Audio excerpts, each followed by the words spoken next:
Halo teman-teman semua, kali ini kita akan sedikit mempelajari tentang penalaran deduktif dan penalaran induktif. Tapi sebelum itu teman-teman suka bertanya-tanya gak sih? Kok bisa ya detektif itu mendapatkan jawaban dari kasus-kasus yang mereka temuin? Padahal kasusnya tuh sulit, rumit, tapi mereka bisa nemuin jawabannya. Nah, kalau kita perhatiin nih, detektif itu melakukan observasi terhadap tempat kejadian, latar belakang tokoh, juga menggunakan pengetahuan umum yang mereka miliki. Kemudian, mereka juga menganalisis proses kejadian dan kemungkinan yang ada. Nah, di sini mereka menggunakan penalaran. Jadi sebenarnya apa sih yang dimaksud dengan penalaran? Penalaran adalah aktivitas kognitif untuk menilai atau menarik kesimpulan tertentu berdasarkan sumber informasi yang didapatkan dengan menggunakan kaidah logika. Kemudian, penalaran itu umumnya dibagi menjadi dua, yaitu penalaran deduktif dan penalaran induktif. Jadi, penalaran deduktif itu apa sih?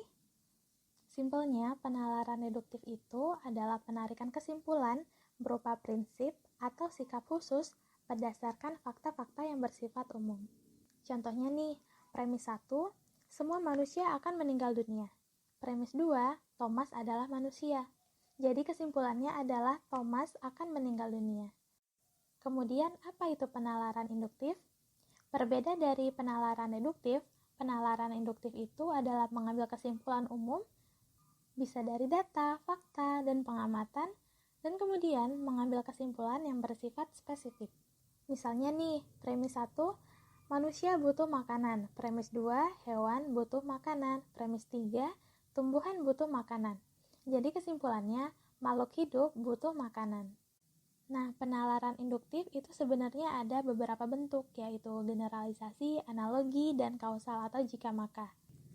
Contoh dari generalisasi itu yang tadi tuh, yang premis 1 manusia butuh makanan, premis 2 hewan butuh makanan, premis 3 tumbuhan butuh makanan, kesimpulannya makhluk hidup butuh makanan. Nah, untuk contoh dari analogi itu adalah Andi mendapatkan nilai bagus karena belajar setiap hari selama 2 minggu. Maka Anto juga bisa mendapatkan nilai bagus jika belajar setiap hari selama 2 minggu. Untuk contoh yang kausal nih, misalnya saat aku tidak menutup kaleng gula dengan rapat, semut datang dan mengerubuti. Maka gula menarik semut. Nah, dari 3 contoh tadi, apakah 3-tiganya pasti benar? Ya belum tentu, tapi mungkin saja benar.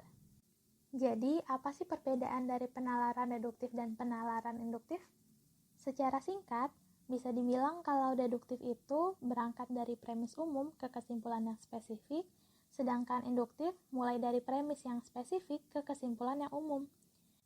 Kemudian, selain itu, kesimpulan dari deduktif itu haruslah valid atau benar, sedangkan kesimpulan dari induktif itu memiliki kemungkinan benar karena sains bisa berubah dan terus berkembang.